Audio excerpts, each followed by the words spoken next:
So let's talk all about this in another segment of Tactics with Gregg. Tactics with Gregg Berhalter. So here, Gregg, U.S. men's national team head coach, he's now the U.S. Soccer's highest paid employee. He earned $1.2 million. This latest disclosure follows, and this has come from ESPN, by the way. This latest disclosure follows the trend of past years where the U.S. men's national team coach earned more, sometimes multiples more, than the coach of the U.S. women's national team. The Federation's 2020 tax filing found that Berhalter had earned in 1 month nearly what U.S. Soccer had paid Ellis for the entire year of work. And that ends Tactics with Gregg Berhalter. Now we know. Knowing is half the battle. Gregg Berhalter. Yeah, now you know. Now what? In Wednesday's filing, former men's player Ernie Stewart, promoted in August 2019 to Federation Sporting Director, some made-up position so he has to do less work. From the men's national team general manager, he earned $799,000, up from his $731,000 pay in 2019. Brian McBride, also a former men's soccer player who replaced Stewart as GM in January 2020, earned $338,000. So between the nearly $800,000 and nearly $350,000, over $1 million allocated to do one job. Which, what do they do? I want footage of what Ernie Stewart and Brian McBride do. What do they do? Other than make a lot of money. And I thought we were in financial troubles at U.S. Soccer. Apparently not. Women's team manager, general manager, Kate Markgraf, earned $500,000. She also has the title of head women's football, and her duties include interacting with FIFA, CONCACAF, and national associations. You imagine? You get to be doing that. You just interact. You know, and be like, hey, what's up, FIFA? CONCACAF, how we doing? The women's team's going to crush you guys. And talk to other national associations, and we're going to pay $500,000 for that. I don't know why. U.S. Soccer is still facing a lawsuit with the U.S. women's national team alleging gender discrimination and unequal pay. Will Wilson, hired as chief executive officer in March 2020, earned $414,000. His predecessor, Dan Flynn, I cannot stand, was listed at $242,000 as an ambassador and former officer. What are we doing? Does anyone know what we're doing? What are we doing? What are we doing? No one knows. We just hand out money. I thought Dan Flynn left. He retired.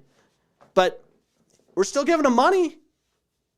We're killing it. Cindy Parlow Cone, the USSF president, does not receive a salary at all. What are we doing? What are we doing?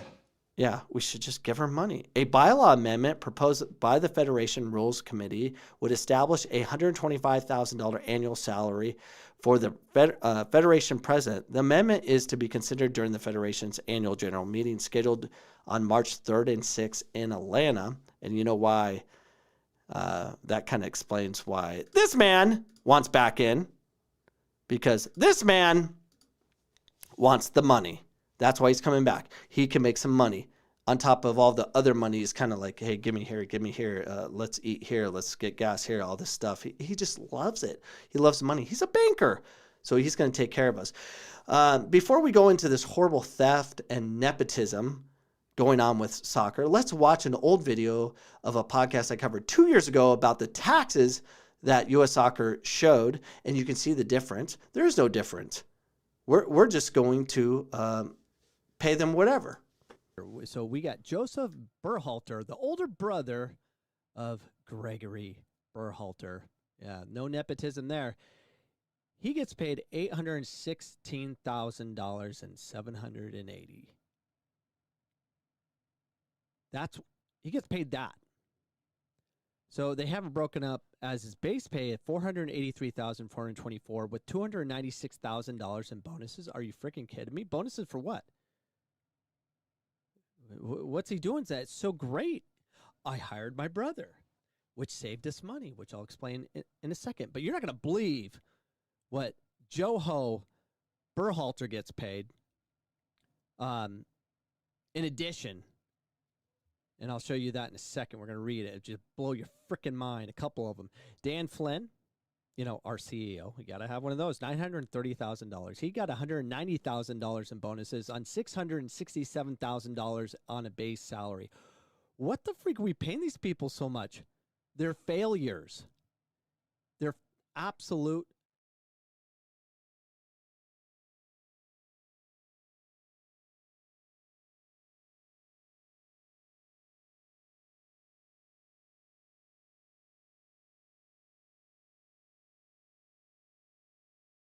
Kidding me.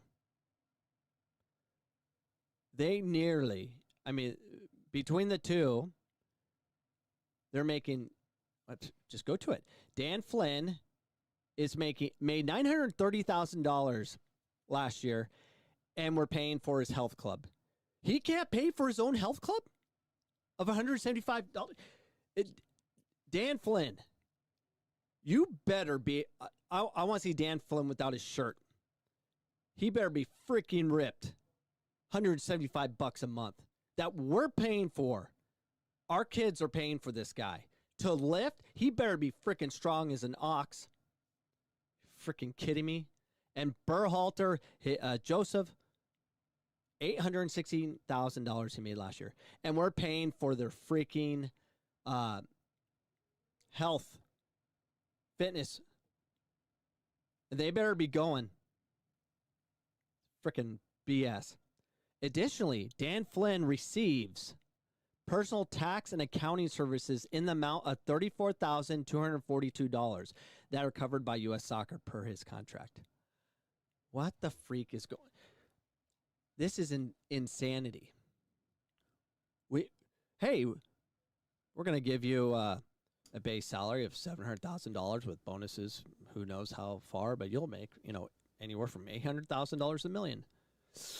Yeah, that sounds good. Can you pay for my fitness? Like, it's $175 a month to go to a Lifetime on the platinum package. Can you pay for that? Yeah. We have to pay attention. And I just realized in between segments, I had my audio off. This is very hard to do without IT Ryan or El Rojo. Can't do all these overlays and stuff, but we have to pay attention to the money.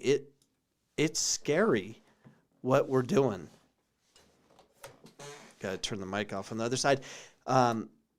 John Cohn, her husband, so that's our president's husband, received $112,000 as a payment and expense reimbursement for his work with USSF coaching educational teams.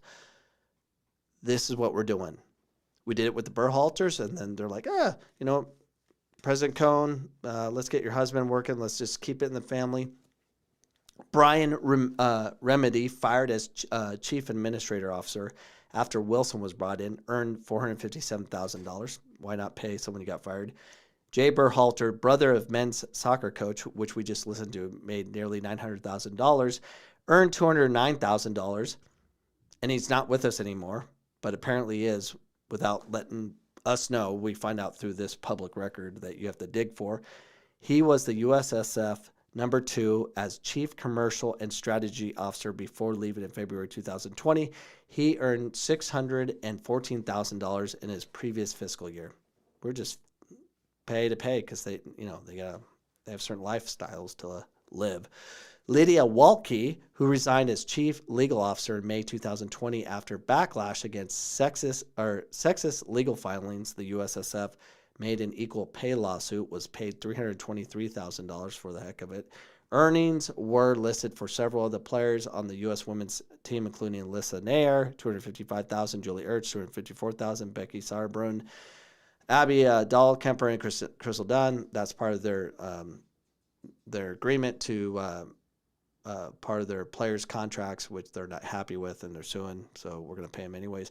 Eligible players for the women's national team are guaranteed $100,000 salary plus bonuses for appearances, wins, and draws. The fiscal year included bonuses for the Olympic qualifying and She Believes Cup.